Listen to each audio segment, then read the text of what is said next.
Hello and welcome to Manila Storytellers. I am your host, B. Canapi. There's no doubt that Filipinos are very creative, and one way we see this creativity is in the manufacture of personal handicrafts and other sorts of products of that sort. So, in the last couple of years alone, ang daming mga brands na nagsisilabasan dito, nakikita natin sa Facebook, whether it's stickers or crochet stuff or plants, sculptures, personal artworks, and so on and so forth. The craftsmanship and the creativity behind these products are undoubtable. Ang kailangan lang nitong mga to ay platforms to be able to sell their products and to be noticed by the general public.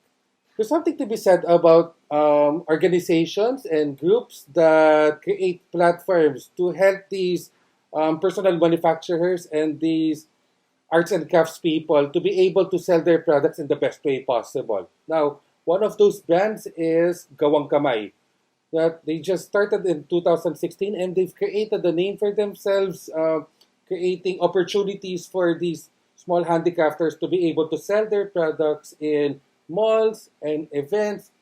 And they were actually slated to open a bigger facility before COVID-19 struck. So we're going to be talking to Erica Redrico of Gawang Kamay to know more about where they started, where they were headed, and what projects they have for the present and the future, and also importantly, how they pivoted for this COVID-19 pandemic. Hi Erica, kamusta na? Oh, hello. Okay lang. Ito, working. Ikaw, kamusta? Eto, working. We do what we can. We do what we can. So, for the uninitiated Erica, can you please explain what Gawang Kamay is all about? Gawang Kamay is established. More of, bringing people together, specifically creative entrepreneurs, makers. Doesn't limit naman to, mga gumagawa lang ng literally by hand. So it's something that they create out of their passion and what they wanted to pursue aside from what they originally do. So, yun. We started in 2016 as small fair. And then, little by little, we were able to gather different industries ng sa handmade industry, from apparel to food to arts and crafts. And now, nakakatuwa kasi maraming nagta-transition or nag-i-innovate from the traditional to modern craftsmanship. Why did you think of setting up Gawang Kamay? What pushed you to execute that initiative? Yeah. It was actually a cool story with me and my husband. So, kami actually founders nito. We were outside our house sa Marikina. Tapos, sa isang house, may dumaan sa harap namin. That was, I think, late afternoon na siya. Yung naglalako na may kalabaw. Tapos may mga daladalang mga danig, tambo, mga ganong gamit. Tapos parang sobrang nakita namin yung face ng tao sa loob. Masaya siya. Pagod siya, naiinita siya, masaya siya. Natuwa kami kasi sabi namin, buti may ganito pa. But we doubt na syempre makikita mo siya sa mga prestigious cities or CBD, di ba? So, knowing na Marikina, kaka-transition lang din niya quite some time to be a city, unti-unti nagpa-progress, pero good thing na may nakikita pa rin kami. So, naisip namin, that was in 2015, late 2015, naisip namin, bakit nga ba hindi na natin masyadong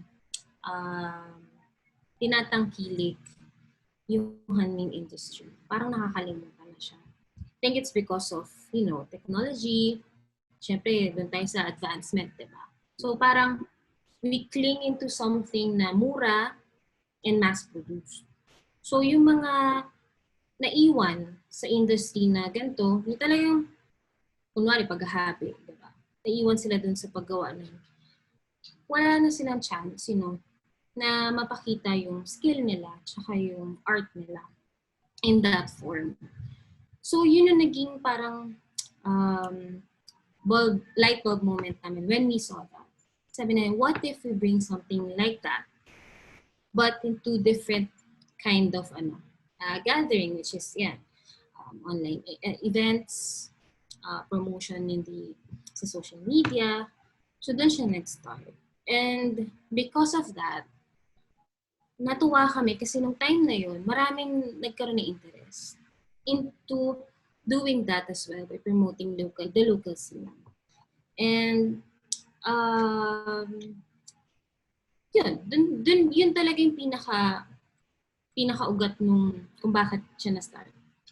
So when you thought of doing Gawang Kamay, anong naging plan of action ninyo? How did you plan on promoting local handicrafts? Well, since I'm from an events I'm an events organizer, I came from the same industry. I was able to tap a mall partner, a venue partner, and also a concept store partner. Basta siya sa arts and crafts industry. Naisip namin, yung time kasi na yun, hindi pa masyadong sobrang laking bazaar-bazaar. Yung, meron man, pero yung hindi siya talaga for Filipino, local goods talaga. Hindi siya niche. So, naisip namin to create something na small lang muna. So, I'm not sure if nakwento ko na siya sa'yo before. Pero this was in August 2016. Sabi namin, gumawa tayo ng holiday fair na Filipino theme. So, we'll gather small MSMEs and maniningil lang tayo ng maliit kasi in partnership naman with a mall. So, naningil kami like 1,000 per day. Yeah, for the setup. Complete na lahat, na table na ganyan. And we were shocked kasi first few weeks, nag-gain pa lang siya ng traction eh. Kasi syempre, bago pa lang kami. So, what we did was, the usual promotions, what this brand sells, ano yung purpose nila, ano yung focus nila. And then, kaya kami na-surprised kasi to think na, well, it's in Greenbelt, pero to think na bibigyan mo lang talaga ng option ng tao, magsusupport naman sila. So, imagine si brand, ang vibe nila sa amin is 1,000, di ba? I think 10 lang sila. But they were able to take home minimum of 25,000 for one weekend. Ganda. Yes, they're just selling handmade scarves, handmade soaps, carved jewelry, potted plants. Yung time na yun, unti pa lang yung nagbibenta ng cactus eh. So, mga cemented pots siya na So, natuwa kami. So, nagkaroon kami ng better perspective because of that event. And then, it helped us progress yung gusto namin gawin na ituloy siya. Kasi, maganda talaga yung quality ng Filipino made. It's just that, hindi lang nabibigyan ng opportunity to be visible sa market. So after that inaugural event in Greenbelt, what was your next few steps? What were your next few events? Yeah. After that, we were invited by UP Town to hold this summer event naman. So it's synchronized event siya with other brands. So not just us, but we were given, I think, 2 weekends to create workshops. So aside from the actual event, people can come there and, parang magkakaroon sila ng free workshops. So aside from the seminars, may free workshops sila. So, doon kami nagkaroon din ng idea na parang people are willing to learn. Una kapag meron silang accessibility to learn, di ba? Which is free workshops. Mga light workshops na naman siya, like yung usual free handmade soap, free leather crafting, scrapbooking, basic sketching, mga ganun. So kasi doon nagsa-start yung traction. lalo na sa mga to give promotion na rin sa mga brands na nandun sa loob. So it started from there. I think malaki-laki yung naging start namin after nung holiday event. I think it was 45 merchants inside the mall. Pero, to be honest, sa part ng organizers kami, hindi ko masasabing, nakuha namin yung goal namin sa finance side. Kasi syempre, sagot namin lahat eh. Diba? Kasi bago pa talaga. Kumbaga, itong mga entrepreneurs na to, all of them are starting. So, they don't know where to start, they don't know what to do. So, what we did was, ginide namin talaga sila. So, from the actual setup, from what they need to sell, how much they could sell it. So, doon siya nag-start na inayos talaga namin from sa pinaka-back-end hanggang sa how they will promote it and how they can sell it. From there, tuloy-tuloy na siya. So, si SM, tinap kami. May lang kasi. Kasi si SM, tinap kami. Tapos, aside from that, may activations din. Nag-mural kami ng jeepney. So, ang maganda kasi sa nagagawa ni Gawang Kamay is not just for the enthusiasts or the consumers. It's also for people na who wanted to venture in this kind of industry. So marami siyang natutulungan na tao. Not just yung sellers, yung consumers, but also people na gustong matuto and gustong maging artist. Na maraming forms na pwede silang mag-start. So now in dealing with all these creative entrepreneurs, itong mga gumagawa ng mga handmade local products, anong nakikita mong challenges na face nila na nasagot naman at natulungan naman ng Gawang Kamay? First is, I think, how to market themselves properly. Kasi what we're seeing is the tools are available naman for free, diba? Which is the social media channels. So ang nagiging challenge, one of the challenges is how they can market themselves. So napapansin namin walang strategy or walang plan. So yun yung mga nakita namin na kinakausap ko sila personally as not just sino sila as owner, but I try to connect kung ano ba talagang gusto nila maging objective for their brand, sino bang gusto nilang itap. So that's the first. Second would be yung sa legalities. So syempre, it's really hard, let's say kunwari ako, yung sa cookies ko. I just sell when I want to sell. Diba? Kasi syempre, may extra akong ingredients or may na-order akong ganyan. And I just feel like baking.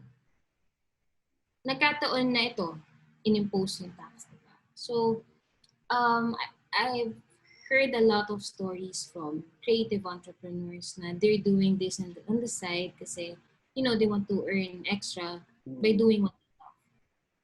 So, ang main problem nila is syempre yung fees. Diba? Yung process, tsaka yung siguro yung formalities na what if formalities na sige, business na siya, registered na siya. Pero yung sustainability, you're not sure. So yun yung mga revolving na and recurring problems nila until now. Kaya nag-seek kami ng help with our ngayon partner na namin si Taksumo to guide creative entrepreneurs what they can do, ano bang pwede nilang gawin ngayon kasi syempre kahit magkano maliit lang na earn mo, you need to register, diba? So that's why they helped us create an affordable plan wherein if you want to register, they can do it for you even for the filing of your taxes every month. So, yun yung nakikita kong mas problema ever since. Not just now. Ngayon, bumabalik na lang na kailangan siya. But this was, I think, 2017. Sobrang problemado sila dun. Kasi syempre, when you join bazaars, diba? When you join fairs, yung expenses mo pa lang for the rentals, yung mga overhead expenses mo, laki na. So, yung chances mo of earning your goal, medyo nahihirapan sila to reach it. So, kaya kami, as much as possible, we try our best to keep our rates low hanggat kaya to also help people like them. Kasi we know, di ba? Tayo, as artists, we know how it feels na sobrang pinaghirapan mo yung bagay mo. Pero dahil sa mga yun, parang nawawala yung worth and value ng ginawa mo. Sobrang mahal. So, na-mention mo, you've mentioned actually a couple of times na you try to keep your rates low, you try to make yung platforms ng Gawang Kamay accessible to as many people as possible. And yet, every time that I visit a Gawang Kamay event, whether it's in a mall or somewhere else, I'm always assured of a certain level of quality between the partner vendors and the products that they're selling. Do you vet these products? May dumadaan ba sa vetting yung mga products na fini-feature ninyo or yung mga brands na ini-invite ninyo? Kumbaga parang filter namin. Yes. Yeah. We still do. Kasi maraming sumasali sa amin kasi mura. So maraming sumasali sa amin na hindi siya talaga quality, una. And then, pangalawa, sorry to say, pero yung mga tiangge. When you say tiangge, mass-produced, China-made. So, if we accept them, it totally defeats our purpose of what we're doing. And also, yung chances ng iba na ma-promote nila yung sarili nila, pupunta sila sa mura, diba? I guess you've seen yung last year namin. Ano kasi siya eh, different legs. So, we were forced talaga to get these particular events, dates, kasi the merchants requested for it. Meron kasing isang date doon na konti lang sila. Pero they gained so much. They earned so much from that event. And magkano lang ba yung fee namin doon? I think it's just 8,000 for 3 days. Tapos, lahat nandun na. But the electricity, lahat. So, I asked them, kasi syempre we asked also for feedback. So, we asked them, what do you benefit from joining someone like us na startup pa rin, diba? Startup naman ka. They feel at home daw. Kasi, we don't go after the brands that are well-known already or yung malaking following to cling on them.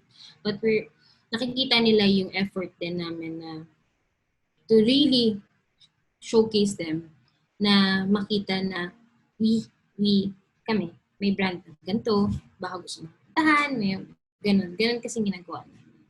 So, yun ang napansin din namin. Alam ko that you were supposed to launch a brand called Producto last year. But I think it got delayed. What's the story behind Producto naman? In August last year, nagkaroon kami ng discussion about Gawang Kamay. So, the thing is, maraming brands na natatakot sumali naman kay Gawang Kamay. Magagandang brands, Filipino brands. Kasi when they hear Gawang Kamay, they literally thought na it should be made from scratch by hand. So we thought of creating something that is, embracing every Filipino ingenuity brands by creative entrepreneurs. So doon nabuo si Producto. So Producto is should be a home for the local scene. So from home and living section, food, Meron din kami, actually meron nga dong Takalan bar wherein yung zero waste pero all Filipino raw ingredients from different provinces. So the concept is really good. In fact, I'm still waiting for our mall partner para sa store. Hinihintay pa rin kami natin. Meron kasi kaming investor partner. Hinihintay pa rin namin kung ano, syempre because of COVID. So they're also scared na yung sustainability ng retail. Yes. Since e-commerce is really big right now, a lot of people are scared to go out. So when we launched that idea, and in the process pa rin siya ng documentation for loan, approval, we were chosen as one of the participants for Sparkability by Spark Project, by YCB. So we were able to narrow down yung talagang importance why bakit namin naisip sa produkto. So that was in November. And then this happened. So yun, the original plan is put on hold. So that's supposedly it's 160 square meters Filipino store. This is to house 150 to 200 brands inside. So it's the usual, the rental basis na store dapat siya. And then when you come inside, sa middle niya may takalan area, merong halaman bar, merong may nook doon wherein you can create your own whatever. Meron kaming activity sana per month. But I guess God has other plans for us. So after attending webinars, researching, we thought of doing our pivotal idea, which is the multi-vendor marketplace. Still product. So for now, we'll stick to it. The purpose is still there. It's just that this is a drop shipping system. So this is to help yung dapat partners din talaga namin na ngayon they're struggling. They're struggling to get by kasi supposedly itong business nila on the side lang. But now since wala nang jobs yung iba, they made this full time. Now they need a platform na talagang to help them na focused on local goods lang and focused on helping them with their brands then, not just yung brand yung platform gets. Okay. You talked about that you pivoted Producto into another firm to help address the difficulties during this pandemic. Can you talk more about the pivot that you've done? We created this e-commerce platform, Producto. It's a multi-vendor marketplace wherein the creative entrepreneurs have the freedom to have their own dashboard. They have their own access so they can sell their own products and with their preferred time, availability and delivery time. So this is not just to help creative entrepreneurs that we've chosen, but also to help the communities to have quality options. Lalo na sa yung to help them to keep them sane at home. So aside from food, meron ding may mga sumali kasi sa amin na games, mga Filipino games. So meron ding mga to help your setup look good. So to also help yung hyper-local communities na magkaroon sila ng different options from the food and the lifestyle section. So we hope na we could get more partners and more consumers to help us promote the local scene. Kasi ang nakikita namin ngayon is wala tayong tourists. So Yes, so it's a good way na rin to help these people be known, and this is the best time to patronize the Filipino goods because it's really good. It's just that hindi sila nabibigyan ng chance or opportunity to be known talaga. What's the difference between a vendor joining Producto as opposed to a vendor just selling products by himself or herself using existing platforms like Lazada and Shopee or Facebook Marketplace pa nga? So, what does Producto bring to the table? So, as I've mentioned earlier, na Mhm. si Pluto, ano siya katulad din, parang nakikita na sa Shopee and Lazada na meron silang sarili nilang access and dashboard. Mm. So, the difference is, I think, would be um, properly promoting them to their right market. Mm. How? By growing large sa digital content. So that will be our 100% job talaga, wherein our marketing efforts and strategies will be implemented.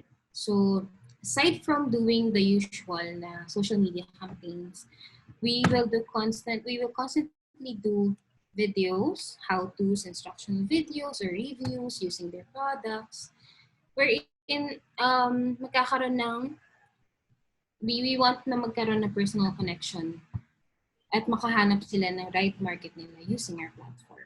Kasi when you put it lang out there, you don't know kung sino talaga yung may gusto ng product mo, diba?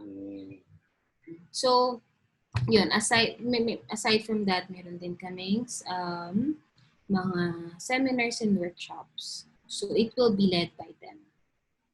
So, it could be, talking about paano nila narating yon, or they can teach how to use their product, or they can also talk about their success stories. So, maraming pwedeng gawin. But the goal is for them to be known for kung ano yung product nila and what they do. If I'm a vendor and I was interested in joining your platform, what are the qualifications you look for?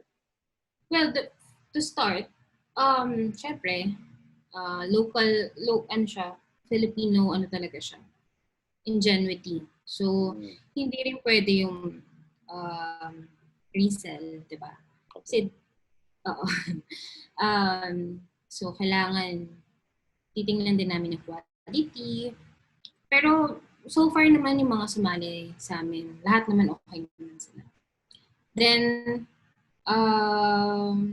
kung as much as possible, business registered. But if not, we can help. It's either we guide them if they want to do a DIY, or Taxumo will help with us to help them register and file their taxes every month. And then, next would be, I think, yung titingnan namin yung branding. Kung kailangan nila ng help, well and good, we'll help them. But if meron kaming i-offer din na digital services. But so far naman, as long as it's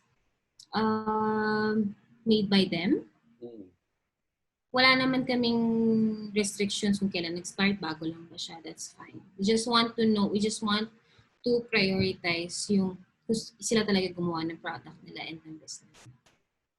Assuming we get out of this pandemic in one piece and everything goes back to normal next year, God willing, sana naman. But let's assume that the best case scenario happens and things normalize next year. Will you be going back to your original plans of having a brick and mortar place? Are you maintaining this online platform as well? What do you have planned? The original plan was, to go with with the store. Kasi our place is in Ayala Malls, Manila Bay. It's still pending right now because we want to check muna. But, sabi sa akin, gawin na rin daw namin ngayon. We'll try and we'll check. Pero, ang original plan kasi, the store and then marketing help lang sana si e-commerce. So, dapat si e-commerce, free sana siya sa partners. But since baliktad din nangyari, we will keep it as is. The store will be perfect, lalo na kapag may e-commerce. Kasi para iisa lang yung pick-up point ng Mm. diba? Para isa lang yung pick-up point ng products. Kasi right now, we're going to follow the dropshipping system. Lalo na may mga localized ECQ pa. Mm. And this is also to prevent discrepancies and losses sa amin, both Okay. from the team and the brands. Kasi syempre, if we keep it, baka magka-problem with the inventories. So yun lang yung advantage noon. Pero syempre sa part ng consumer, they wanted something na available agad. Diba? So I think that would be the benefit. But since now, this is the only resource that we can, work with, we'll stick to that. But in the future, we still want to pursue it kasi meron kaming mas magandang plan sana to also embrace the yung nangyayari ngayon na yung sa farmers, linking directly the farmers to consumers. So we wanted to create a plan for that will benefit talaga the consumers and the farmers. But for now, we're really hoping na sana matapos na talaga siya kasi para lahat ng plans natin matuloy.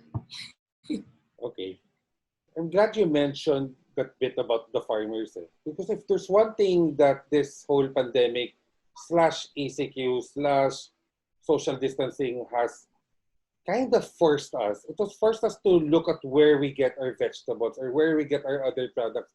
At saka we were able to create alternative sources for our, sige, let's be specific, for our food. Like, Yeah. I know that you also have your own vegetable platform for a while. Yeah. Is that still active or nag-dormant na ba muna yan? We had to stop it first kasi nagkaroon ng fear doon sa transmission of the virus from farmers. Yeah, we had to stop it kasi yun yung nangyari sa isang mayor. She went there. Wait, mayor or governor. She went there sa Benguet, then she got the virus. I think we're not sure kung nakuha niya doon o doon siya nagkalat. Basta something like that. So, yeah, so kami, as much as we want to help, we had to stop it kasi syempre, yung mga nag-umorder sa amin, high risk mga seniors. So, what we did, whenever someone orders na lang, we do a referral to other platforms na katulad sa amin na lang, na nag-existing pa rin ngayon. This is already something that medyo napapansin na it was starting to become a movement na even before COVID, in the old Manila eco-market started this whole vegetable drop-offs and pinipilahan siya. And tapos precisely because of the pandemic, nagkaroon ngayon ng mga ilang options to get food directly from suppliers in the provinces. If nothing else, COVID kind of forced us to look at alternative business models which are now more helpful to our various suppliers. Is this something that you see yourself pushing for in the future? Yes. To be honest, it's part of our business model talaga. Ang ganda-ganda. It's part of our business model kasi remember I mentioned to you earlier in Takalan. Yes. So the initiative is to talk directly to farmers or to actual na nag-grow or merong production ng mga herbs and spices or fresh produce. Kumbaga wala na kasing middleman, diretso sa amin, diba? So what we'll do is ang usapan sana namin, like with Manila Farm supposedly dapat partner namin sila. They're situated in Batangas or they're supplying dragon fruit, saba, mga ganun. So, ang usapan sana namin is bibili kami every week ng may volume kami na pag-usapan, bibili namin yun every week. Tapos kami na bahala mag-mark up ng 5 pesos or 10 pesos. That's it. So let's say yung dragon fruit is just 60 pesos. So the markup is just 5 for the delivery and the logistics na expenses. And that's it. This is what I keep on mentioning is this is not just for the producers but also for the consumers. Para maramdaman nila na ganito lang pala kasi kamura yun, di ba? And isipin mo, yung dapat sana nakita na pupunta kay producers or kay farmers, napupunta sa middleman. Naluloka ko dun sa sistema na yan eh. Na kung kung hindi ganun yung patakaran ng middlemen, mas mura gulay natin, mas maganda yung gulay natin, tapos lahat ng tao masaya. Ngayon parang nabuwag yung sistema na parang ang mahal ng sinacharge ng middleman, binabahat nila yung mga producers, tapos ang mahal ng singil nila sa consumers, parang talo lahat. Yeah. Iba dun sa middlemen. Kasi kasama na sa projection nila ang losses nila. Let's say, kunwari sa strawberries, which we felt, to be honest. Sa strawberries, let's say, ang markup ng middleman is, I think it's 200. Kunwari, 200 pesos or 100 pesos. Okay. So, glaro sa 100 to 250 pala. Oh. So, when they bring it down here, from a cold place, sa Baguio, cold temperature, it decreases the quality. So, yun yung sasabi ko na sinasama na nila yung projection. Kahit minsan, okay naman yung quality. Yun ang problem. Kasi tingnan mo, sa grocery, diba, it's 600, 700 kilo, diba? Yes. Kasi, from what I've heard, na dapat sasali sa amin na daily brand sa produkto, they wanted to venture with us kasi nga maliit lang sila namin. Ang singil kasi usually ng mga grocery brands, iba pa yung SKU na codes, barcodes I think. Iba pa yung commissions nila. Iba pa yung pag-stocks nila. Kunti lang yung part nila sa aisle. So talong-talo talaga yung mga naglalagay doon. Kaya no wonder pumapatol sila sa mga middleman. Kasi let's say, pag nakahanap sila ng middleman nila, ano yun agad? 200 to 500 kilos. So, sure na yung volume nila. So, akala nila malaki na kukuha nilang amount kasi in bulk. But when you divide it and when you compute your efforts and yung pagod mo tsaka yung puhunan mo, minsan, hindi pa siya big. That's why it's really hard. Kaya, what we wanted to do is yung sana yung naging original plan namin, super minimal markup to help them and to give options talaga sa consumers. Kasi consumers will always buy naman as long as they have options, diba? Oo. Yeah. So that's another thing that we can look forward to in the near future. Hopefully near future. We really hope. Oo. So, were there any other business models na natisod nyo during this quarantine season or yun na muna yun?